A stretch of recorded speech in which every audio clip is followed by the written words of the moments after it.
I guess what I can say first, for all of you who don't know who I am, my name is Henrik Palmgren, come from Sweden, behind the website Red Eyes Creations. We do radio programs and news updates, tons of other stuff as well. Very thankful for Karen for inviting me. This is my first public talk, by the way, so thank you for Karen for giving me the opportunity to present some of the information about some of this stuff. And I'm going to move quite fast through some of the information, so hopefully you'll be able to keep up. I have tons of slides to show you in terms of the hidden roots of the European Union. There's lots to say, obviously, so much to say, so much information. I will do my best to give you an idea of what we are talking about here. I've chosen to focus on a few things. Mythology, symbols, the founding fathers, the official and unofficial origins, pretty much, of the European Union. The Roman Catholic connection, symbolism of the treaties of the European Union.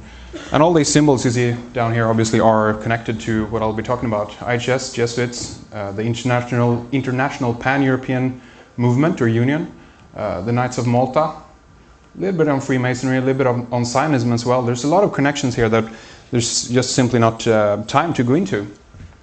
But these are all part of it. The House of Habsburg right there, the Vatican, the Holy See, and the British royal family a little bit as well is some of the things that I'll be touching upon. But let's begin at the beginning of the story, Europa, and talk about the mythology pretty much, and see where the story begins. It goes like this pretty much, that Zeus, king of the gods, saw Europa gathering flowers at the sea. He fell in love with her. He transformed himself into a form of a magnificent white bull and appeared at the seashore where Europa was playing. The great bull walked gently over to where Europa stood. She put flowers around his neck, climbed up on his back, overcoming her fear of the great beast. Suddenly the bull rushed out to the sea, abducting Europa. Zeus took Europa to the Mediterranean island of Crete. And there Zeus cast off the shape of the white bull and back into his human form made Europa his lover. Europa became the first queen of Crete and had by Zeus 3 sons, one of these being King Minos of Crete.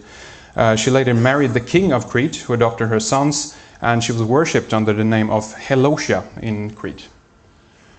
Zeus also represented, or reproduced rather, the shape of the white bull in the stars. Today we can recognize its shape as the constellation of Taurus.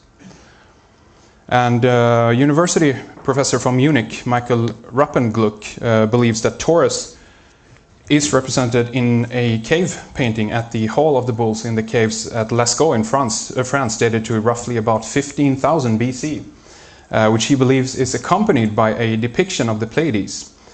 Taurus marked this point of the vernal equinox in the early Bronze Age. This is the age of Taurus we're talking about here. The Pleiades were closest to the sun at the vernal equinox around the 23rd century BC.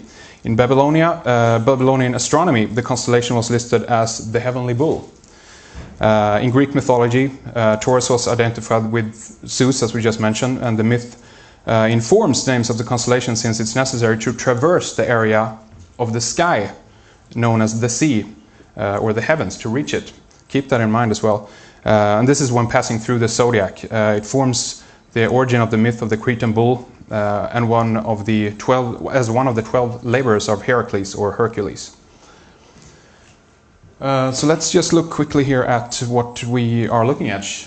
She came from the ancient world, this Phoenician princess. She travels willingly or just she's abducted, as it were, by Zeus from Tyre in Lebanon. This is the modern name that we have for it now. Over to Crete, the bottom of Europa pretty much. This might be symbolic in one reference as well of the age of Taurus transitioning over to the age of Aries. Keep that in mind as well, we'll touch upon that later.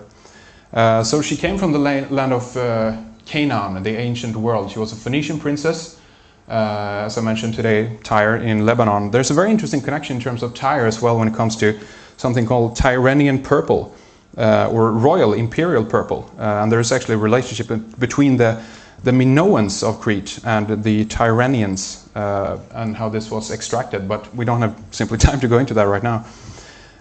So here's Europa, the Phoenician princess, the goddess, if you will, depicted on an old map. This is known as theurgy in some circles. You take the goddess, you take some heavenly image in a way and place it over to the physical, onto the physical land itself. And this is kind of representing the completion of that. Allegedly, Charlemagne also was the one who dubbed the continent after Europa. So what's in Crete? As I mentioned, we have the Knossos Palace, magnificent building, sometimes referred to as the Knossos Palace of King Minos, sometimes just called the Labyrinth. I think there's similarity in terms of the words Knossos and Gnosis, or knowledge, if you will. Interesting side note there. And even the idea of the labyrinth could be a veiled term for the brain, actually, if you look at it that way, from the outside, with its all its little shapes and pathways and neural networks, even in one way. So it could be implying intelligence or reasoning or thought, if you will. But look at the snake goddess here. That's what's interesting in this too. This is a Minoan statuette from around 1600 BCE. She's holding two snakes in her hands, in some way implying that she is mastering the snake, in that sense. Could also be knowledge of DNA, by the way. She has a bare breast. This will come up later. Keep that in mind. And just as a side note, here is actually a runestone from Gotland in Sweden, where I'm from, that is very similar. I don't know if everyone can see that. It's down at the bottom there.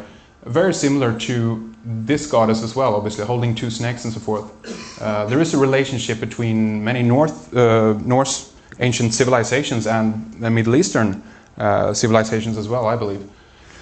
And just to kind of emphasize our point further, Will Durant, who wrote the book The Life of Greece, The Story of Civilization in 1939, said about the Minoan civilization that it's the first link in the European chain, and that just kind of just emphasizes our point of what I'm trying to get to here in that sense. So let's look at the etymology of Europa. She's a watcher in a way, you can say. Eur, meaning broad or wide. Op or opt or opa means eye. So in one way she has big eyes, she's wide gazing, she has intelligence, she's open-minded. In one way she's enlightened because she has these big eyes, as it were. You can even see the kind of bug-eyed look that statue has right there. Pretty creepy, but interesting. The question is then if we can look at Eve actually in the same way. I call her another kind of snake goddess because of the fact that she has a relationship with the snake. She gains knowledge by eating from the fruit or the apples from the tree of knowledge of good and evil. So the question I pose here is Eve Europa, because the idea of the Minoan statuette there is that she is probably a depiction of Europa. That same legend is carried over into Crete. So I believe that statue actually is Europa in that sense. And the relationship is to Eve here, the snake goddess of gnosis, Gnostic knowledge, etc.